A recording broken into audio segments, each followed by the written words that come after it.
Tuan-tuan yang dirahmati Allah. Allah ini seperti mana saya sebut di sini banyak. Allah ni salah satu namanya ialah As-Salam. Sejahtera. Kita tidak akan berdamai dalam kehidupan ini dengan diri kita dan alam, melainkan kita berdamai dengan As-Salam. Apabila Allah murka pada kita, semua hamba Allah buat dosa. Dosa semua orang buat.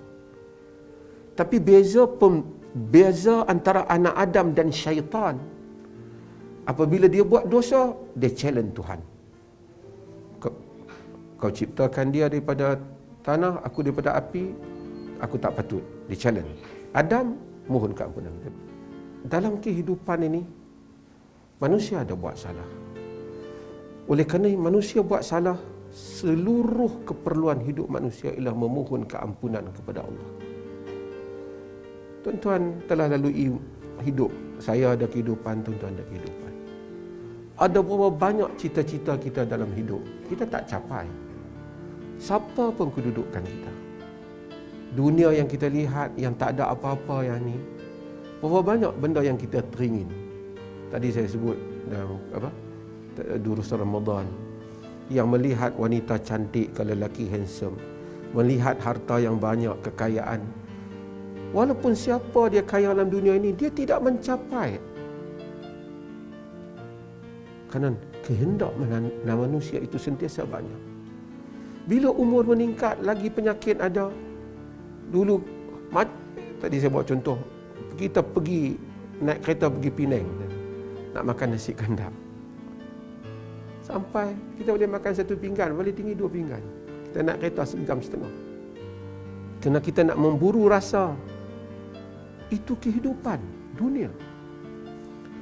Untuk itu Allah janjikan kehidupan yang sebenar, iaitu akhirat. Lahum fiha ma yasha'un wa ladaina mazid.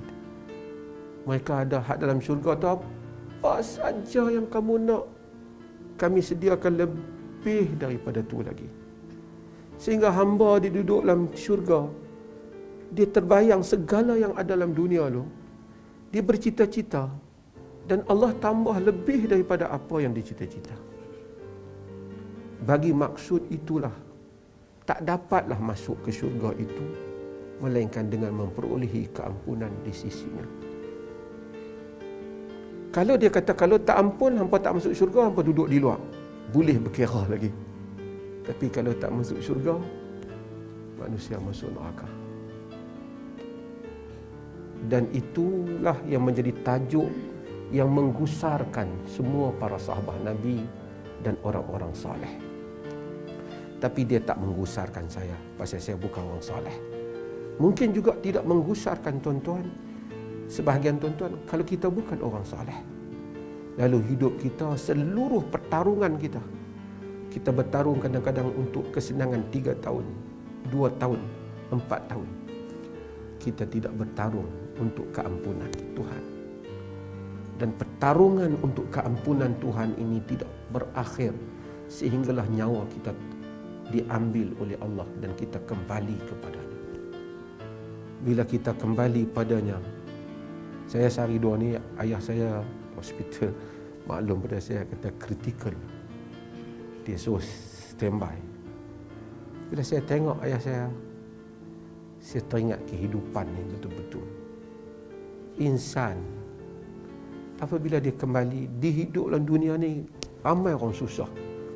Macam mana kita susah pun, apa yang masuk penjara dah, masuk hukuman, dalam penjara hukum tak boleh keluar pun, tetap lagi boleh kita bersembang dengan dia, cari tulis surat, pohon kemaafan, once nyawa Tuhan ambil, apa saja yang ada di dunia ini, daripada pangkat, kedudukan, harta, kehebatan, nama, sebutan, tidak memberi apa-apa makna.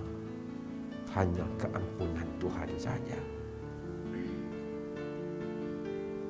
Maka dengan itu kita tahu betapa besarnya, terutama waktu Ramadan ini, kerana ta'syad man adrakahu Ramadan walam yughfar.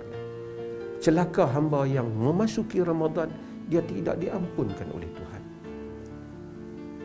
Maka mudah-mudahan Tuhan ampun kita dalam solat kita, dalam puasa kita, dalam baca Quran kita, dalam tahajud kita. Seluruh dunia ni kita boleh bersengketa dengannya, tapi kita mesti berdamai dengan Tuhan. Itulah rahsia kedamaian insan dalam kehidupan. Dan itulah makna untuk kita hidup dan mengakhiri hidup di dunia ini. Sebab itu Nabi tawarkan, siapa puasa Ramadan, siapa hidupkan Ramadan, malam Ramadan, Tuhan ampunnya. Mudah-mudahan kita salat dengan salat yang baik dan menghidupkan bulan Ramadan dengan amalan-amalan yang baik, insya-Allah.